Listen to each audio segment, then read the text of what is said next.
नमस्कार दोस्तों, आप सभी का आपके अपने YouTube चैनल पर स्वागत है। जैसा कि आपको पता है कि आपके अपने YouTube चैनल पर जिला दर्शन सीरीज शुरू हो चुकी है।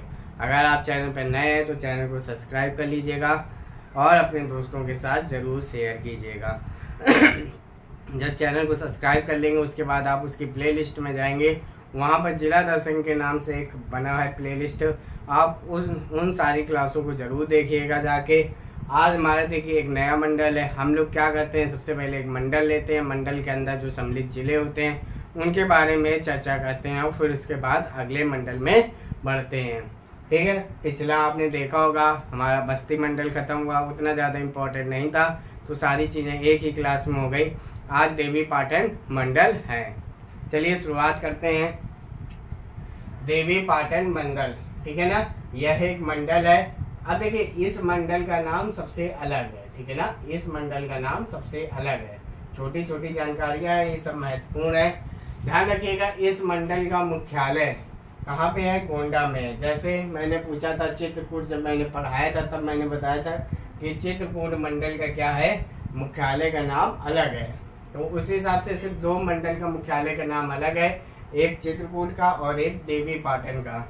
तो इसमें भी आप ध्यान रखिएगा कि देवी पाटन मंडल एक मंडल है। इस मंडल का मुख्यालय क्या है? गोंडा है।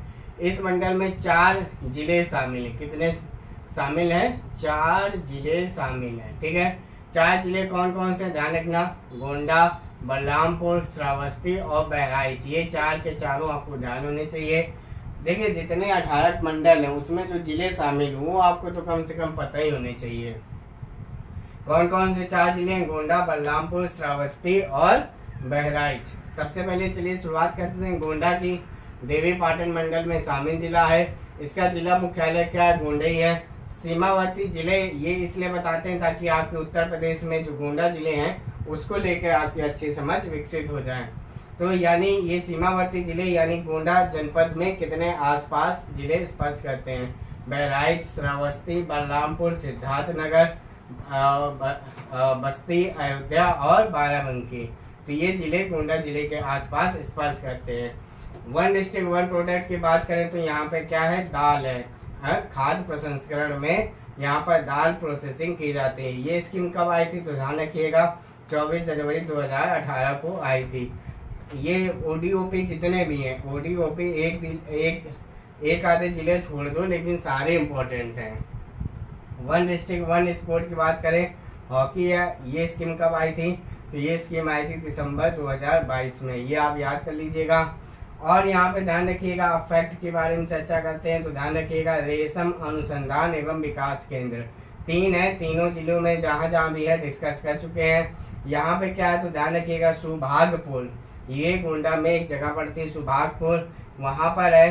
देखिए आप ये जानते होंगे सहतूत रेशम कहा जाता है, ठीक है ना, इसी को मलबरी कहा जाता है। ये रेशम का टाइप है, ठीक है ना, क्या है? रेशम का प्रकार है मलबरी या सहतूत। इसको लेकर अनुसंधान एवं विकास केंद्र सुभागपुर में स्थित है।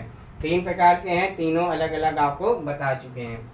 आगे ध्यान सुनिएगा, ये बहुत इंपॉर्टेंट है। जब आप प्रीवियस सॉल्व करते होंगे तो आपको मिलता होगा कि राजेंद्र लहड़ी को फांसी की सजा दी गई, ठीक है ना, राजेंद्र लहड़ी को फांसी की सजा दी गई काकोरी ट्रेन एक्शन प्लान के अंतर्गत। ये कब हुआ था? ध्यान रखिएगा 9 अगस्त 1925 को हुआ था, ध्यान रखिएगा। चलिए आगे बढ़ते हैं, झील के बारे में डालते हैं। तो ध्यान रखिएगा पर्वती ताल और अरंगा ताल, ये दोनों झीलें कहाँ पे हैं? ये गोंडा जिले में है। और अरंगा पार्वती मंदिर भी है। इसके बाद देखिए ये आप पढ़ते होंगे जब प्रीवियस ईयर का, तो ये आपको मिलता होगा कि पार्वती अरंगा वन्य जीव विहार, पार्वती अरंगा वन्य जीव विहार ये कहाँ पे है? गोंडा में है। और ध्यान रखिएगा ये मंदिर बता चुके हैं, तो ध्यान रखिएगा ये कई बार पूछा जाता है इसलिए बेहद इम्पोर्टेंट है। और इसी के साथ जो गोंडा जिले का है वो खत्म होता है। इससे ज़्यादा क्वेश्चन नहीं पूछे जाएंगे, ध्यान रखिएगा। अब हमारा इसी मंडल का अगला जिला आता है श्रावस्ती। आज हम लोग 2 जिले की चर्चा करेंगे, एक हो गया गोंडा, एक हो गया श्रावस्ती। बाकी के 2 जिले हम लोग नेक्स्ट क्लास में करेंगे। श्रावस्ती थोड़ा सा इम्पोर्टेंट है, ध्यान से सुनिएगा। देवी पाटन मंडल में शामिल जिला है।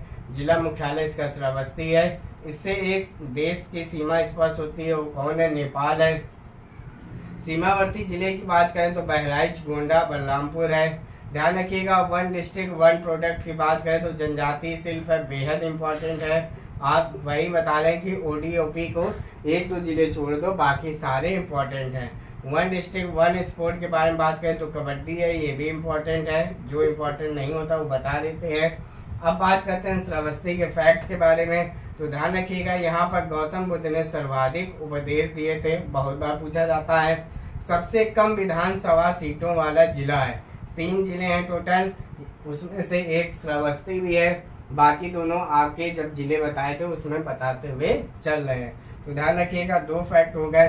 गौतम बुद्ध ने सर्वाधिक उपदेश भी दिए थे और सबसे कम विधानसभा सीटों वाला जिला है। कितनी सीटें हैं? तो ध्यान रखिएगा 2 सीटें हैं।